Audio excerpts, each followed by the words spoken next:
Välkommen till en ny video. Idag är det dags för en skördarvideo igen. Det var ganska länge sedan, så att det kändes lämpligt. Och så är vi på ett nytt ställe nu, så att vi har precis flyttat. Det här är de första träden jag tar inne på objektet. Jag har bara huggt med en basväg på vägen hit då.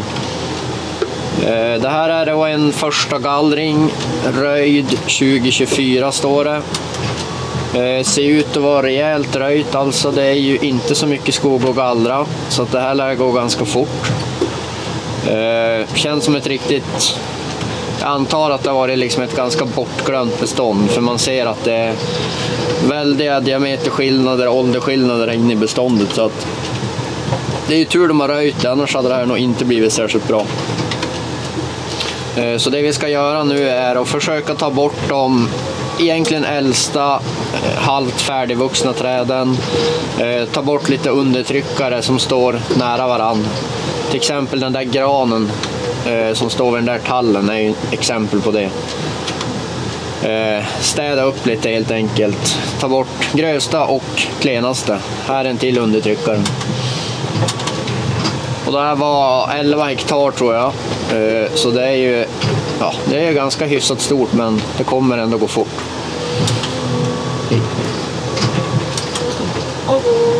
Det är en basväg hit över ett hygge som ni har sett på videon innan på vägen hit.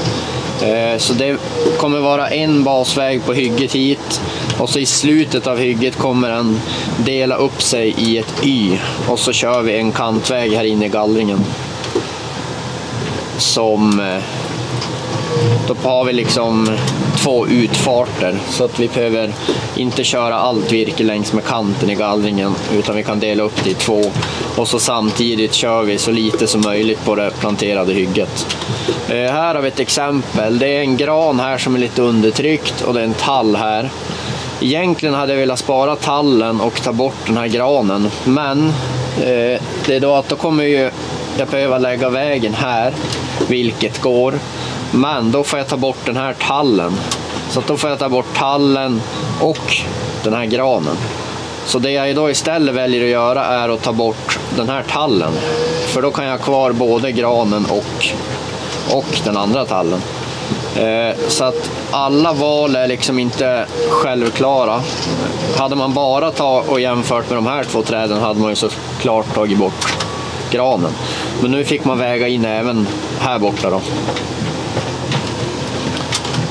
Så att man får hela tiden vara på sin vakt och även kolla lite framåt. Man kan inte bara göra bedömningen precis där man har aggregatet. Och när det är så här hårt röjt, vilket är jättebra, det är liksom ingen nackdel med det, så får man ju tänka till vilka träd man tar, för man kan inte ta så här så många stam per hektar, för då står det ingenting kvar här. Och det här var ju röjt i fjol då, och så är det ett hygge bakom mig. Nu är det dock en liten skyddszon kvar här vid ett dike, så att det är ju väldigt bra för vindens skull. Men det är omringat av ett hygge på sidan där också. Så risken med en sån här gallring är ju att det kommer blåsa ner en del. Så vi får ju försöka anpassa oss och ta lagom hårt. Sen brukar jag även vilja lämna en kant. Om det är ut mot hygge här, så kommer jag nog slagen närmast hygget gallra ännu mer försiktigt, så att det blir en liten barriär av träd där som skyddar den övriga skogen så att det inte tar vind då. Och sen gör inte det så mycket heller att det blir lite tätare just där, för den får så mycket ljus och även lite näring från hygget då, på sidan om. Så att för ögonen kanske ser lite irriterande ut sen, för liksom, om man bara ska kolla på det kosmetiska, att det ser lite störande ut att det är kvar. Det kan nästan se lite ogallrat ut om man jämför med de andra, men det finns faktiskt en tanke bakom det. Och självklart så får ju markägaren vara med och bestämma sånt. Det här är ju ett köp då. Men just den här markägaren hade inga egna önskemål, utan det var att vi fick gallra ungefär som att det vore vår egen skog då, och lägga upp det på vårt sätt. Han litade på oss. Och det är väl någonting jag tycker är väldigt roligt, att gallra åt sådana markägare, för ja, då får man ju göra som man själv hade gjort, och oftast tycker jag att det blir bäst. Sen är det ju alltid jätteroligt med skogsägare som är engagerade också, ut och kollar och har sina idéer, men ja, det brukar funka bäst tycker jag, och bli bäst resultat om vi som kör maskinen själva till exempel får bestämma vart stickvägar och sånt ska gå. Så en kombination av det brukar vara det bästa.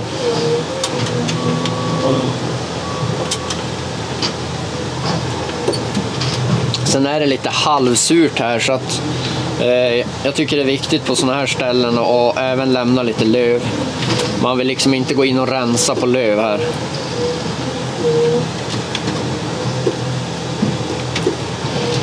Och det är ju så otroligt klent, så att skulle man kolla grundyta här så är det nog redan en bra grundyta innan vi gallrar.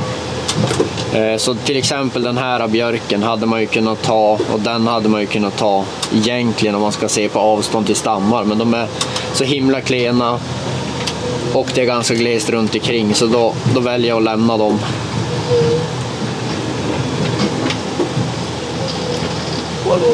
Det är samma där liksom, det är kosmetiskt, det blir lite störande kanske för ögat ibland att det är olika långt mellan stammarna. Men om man ser på skogens bästa och ekonomiskt så är det ofta bättre.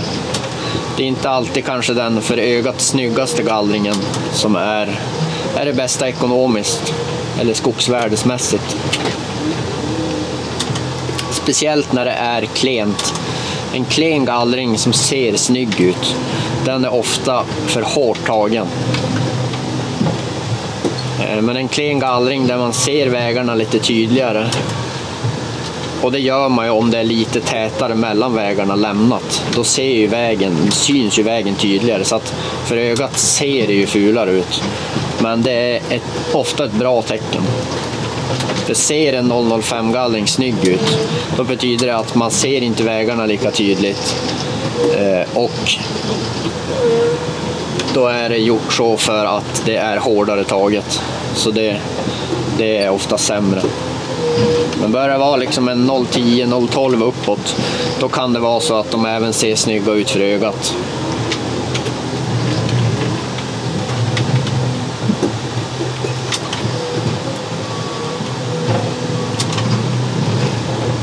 Det känns, om ni ser på marken och så på vägen in, så är det ju stenigt, alltså det är väldigt stenigt på vägen in hit, så att även om det känns lite blött på ytan så är det här inget ställe där det kommer vara problem med några körskador eller sånt. Det kanske blir lite förstört på basvägen. Ytan blir såklart sönderkörd på en basväg. Vi ser att den naggar ner sig 10 cm kanske mellan alla stenar, men under det så är det väldigt hårt. Här är det ett dubbelträd, så jag väljer faktiskt att ta det.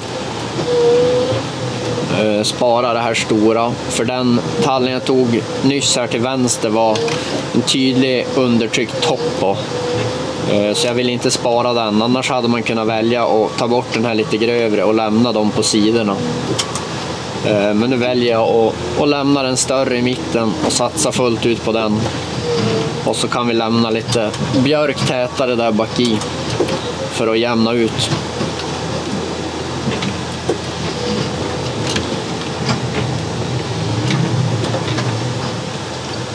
Och en sån här post är ju lite irriterande för oss som maskinförare och entreprenörer på ett sätt. Det är nämligen så att alla träd som är lägre än, undrar om det är 7 eller 8 cm i brösthöjdsdiameter, alltså man mäter diametern cirka 1,30 upp från marken, och det kallas brösthöjdsdiameter. Och alla träd som är mindre än antingen 70 eller 80 mm, de räknas som klena stammar, och det är träd som vi inte får betalt för. Alltså räknar de räknar bort dem från totala stamlistan. Så att de träden hugger vi gratis, kan man säga. Och med det sagt så vill de ju att vi ska lämna det då såklart. Eller helst av allt så vill de väl att vi ska hugga det, men vi får i alla fall inte betalt för det. Så att det är ju ganska irriterande på en sånt här ställe när det är röjt. För då lämnar man träd, alla träd som de som har röjt har lämnat är ju liksom lämnade för att vi ska kunna jobba med dem.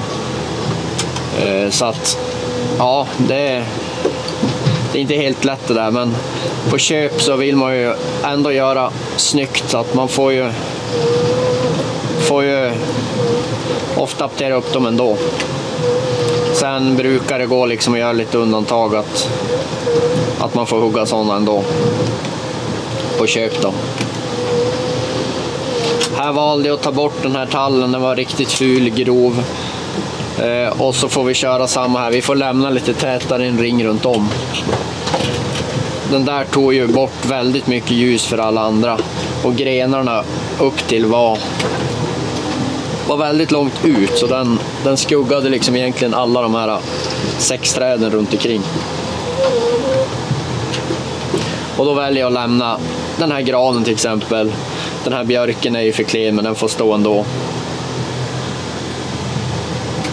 Såklart. För att kompensera då, att man tog bort den där grova.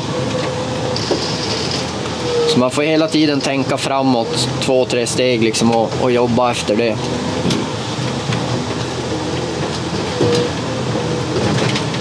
Nu har vi kommit en bit framåt, så nu kan vi kanske liksom börja glömma att man tog den där tallen då som vart lite hårt tagen kanske. Så nu börjar man som om på en ny grundyta i huvudet då. Och här står de ju väldigt bra. Här var det liksom väldigt enkelt att göra utvalet. Ibland blir det extremt naturligt. På ett sånt här bestånd så blir det ju otroligt snyggt med slingor som vi kör.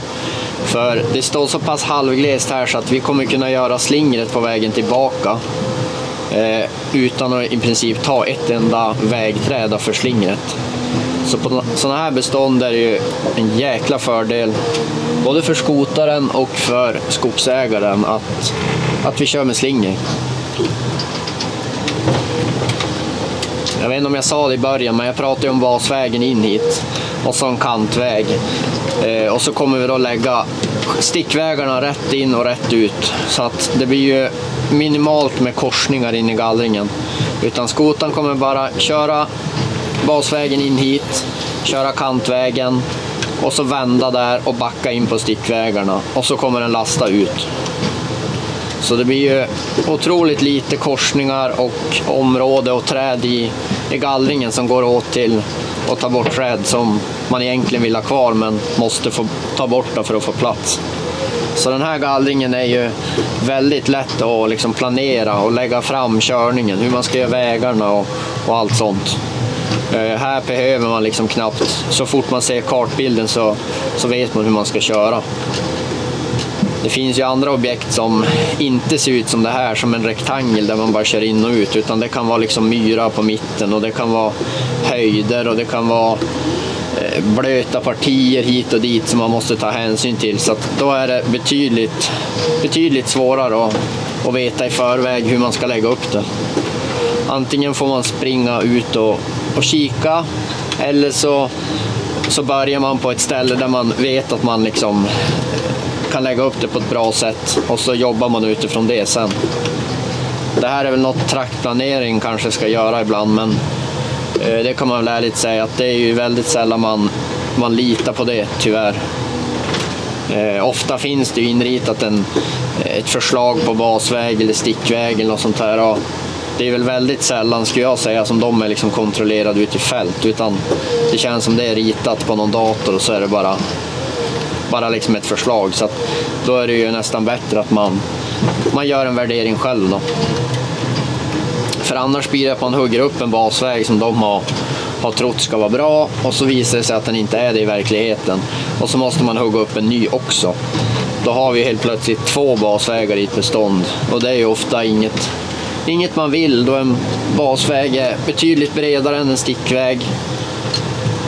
Och så kanske till och med genom ett annat område som man egentligen inte vill köra igenom eller liknande. Så att det där är en grej som jag tror kommer bli bättre i framtiden och hoppas framförallt kommer bli bättre i framtiden.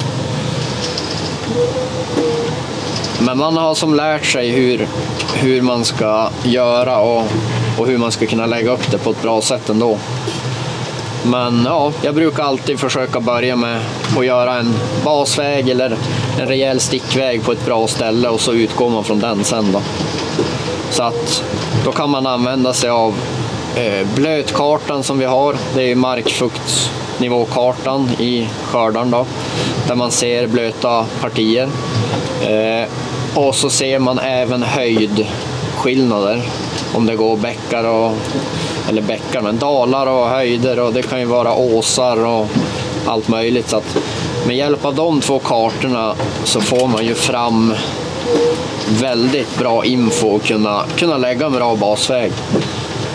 Och det blir ju tyvärr inte alltid närmaste vägen, utan man får ju lägga den på höjder då, för där brukar det vara torrt. Och så inte på blöta partier.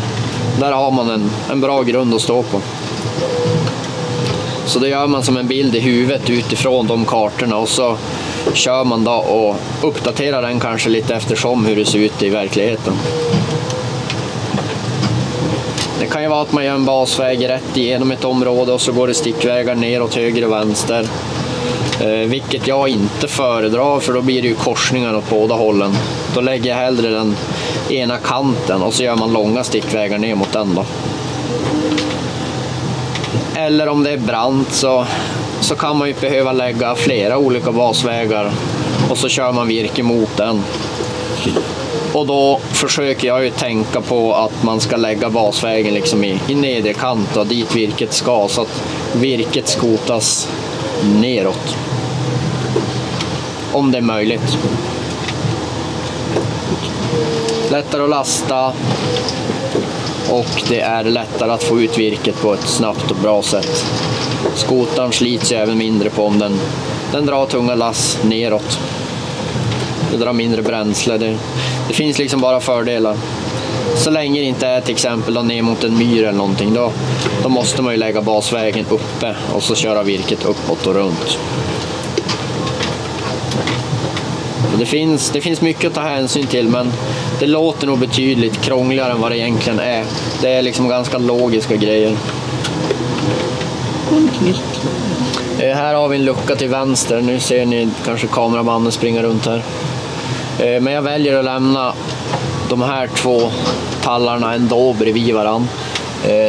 Den här är en liten undertryckare, men den har ju hela den här ytan att jobba på och växa ut.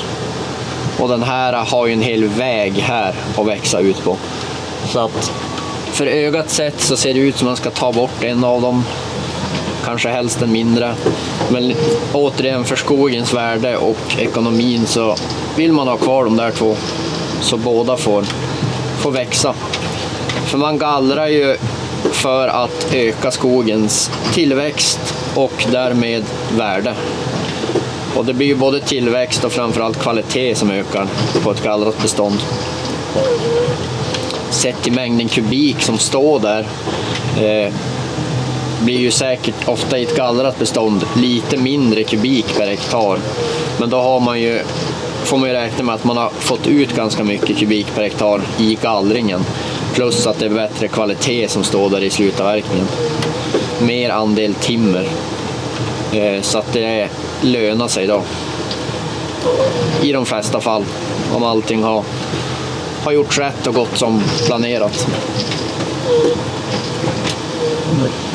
Och här uppe är det ju väldigt sällsynt att man gallrar 2 gånger, ska jag säga. Eller det händer väl, men att man gallrar 3 gånger är i princip aldrig. Och det är ju för att det växer mindre än i södra Sverige.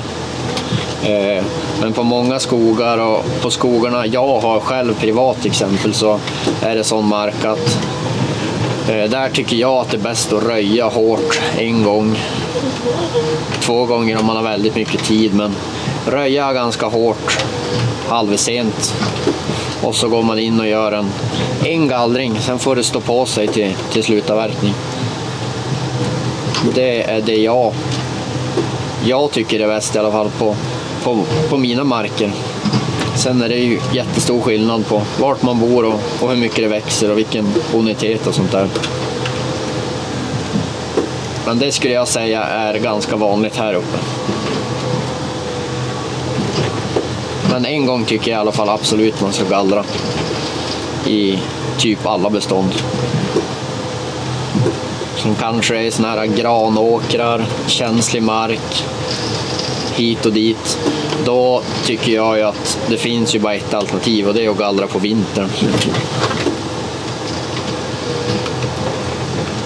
Och det är inte bara för röta liksom att man sprutar på det här skyddsmedlet. Det är inte, jag tycker inte man ska hugga på sommaren då och så spruta på det här medlet och tro att det är lugnt, för fortfarande så kör man på rötter och liknande. Så sådana bestånd tycker jag att man ska gallra på vintern.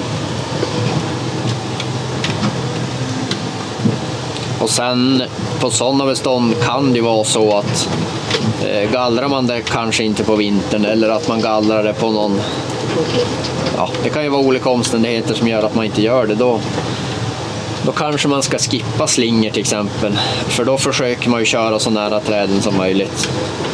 Och det kan ju vara lite risky i sådana bestånd.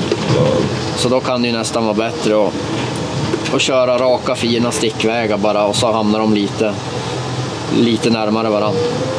Istället för att köra slingor och kanske göra det lite bredare, för då är ju det i princip lika brett som en skogsväg eller stickväg.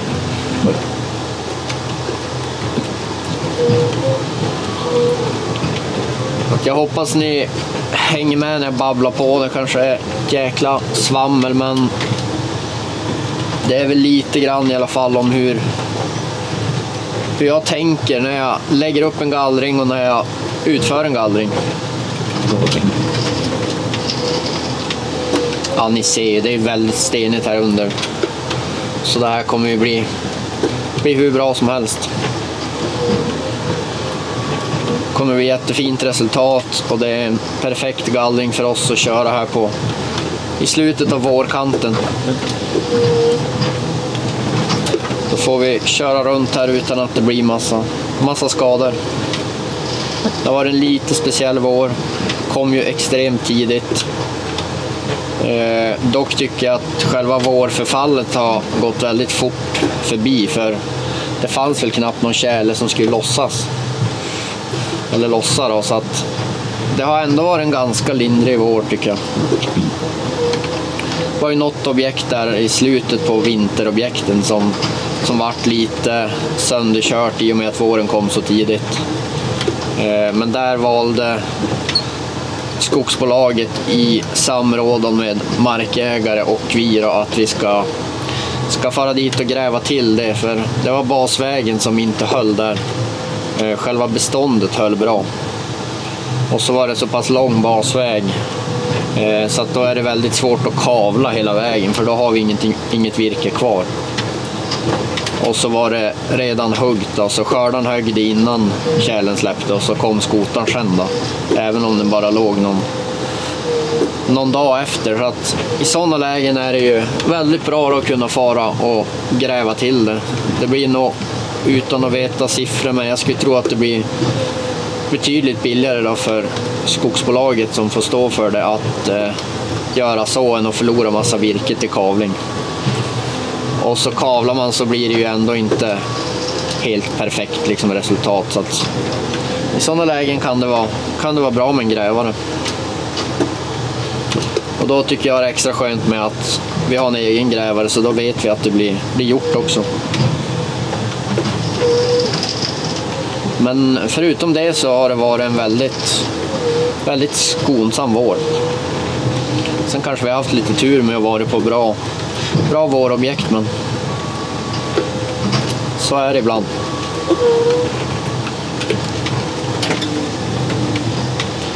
Men jag har väl fått sagt det mesta nu kanske. Jag får väl lugna mig lite så att det inte blir en allt för lång och tråkig video. Men jag hoppas att ni har lärt er någonting. Jag har säkert sagt något fel kanske, men ni får gärna kommentera om ni undrar någonting eller tycker lite olika i någon fråga. Många av de här grejerna är ju liksom inget rätt eller fel, utan det är ju lite vad man själv tycker och vad man vill ha ut av sin skog och liknande. Så det är roliga grejer att diskutera.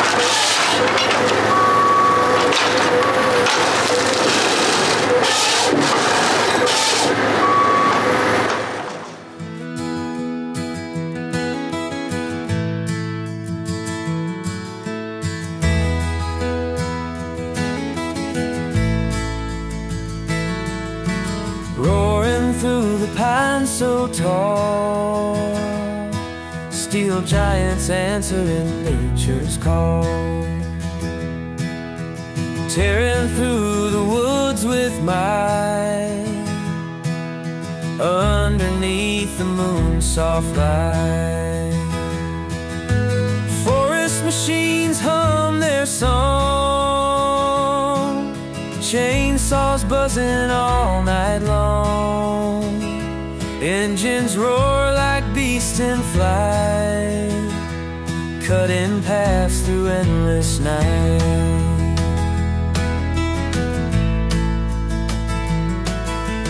Towering oaks shiver and shake as metal monsters are wide awake.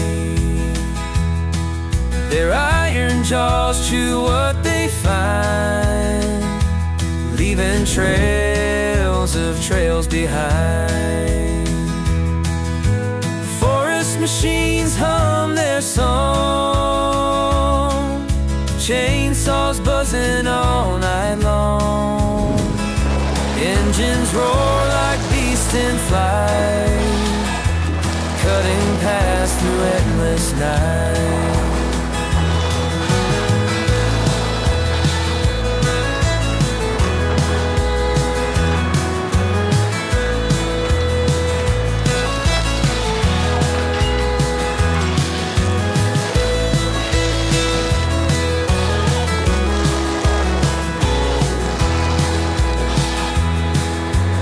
Whisper secrets near and far, gears and cogs make spirits up to par. Nature bows to iron will, yet life blooms stronger still. Forest machines hum their song, chainsaws buzzing all night long. Engines roar like beasts in flight, cutting paths through endless night, cutting paths through endless night.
Ja, då var vi klar med dagens skift. Alexander har bytt av mig nu så att han ska fortsätta här.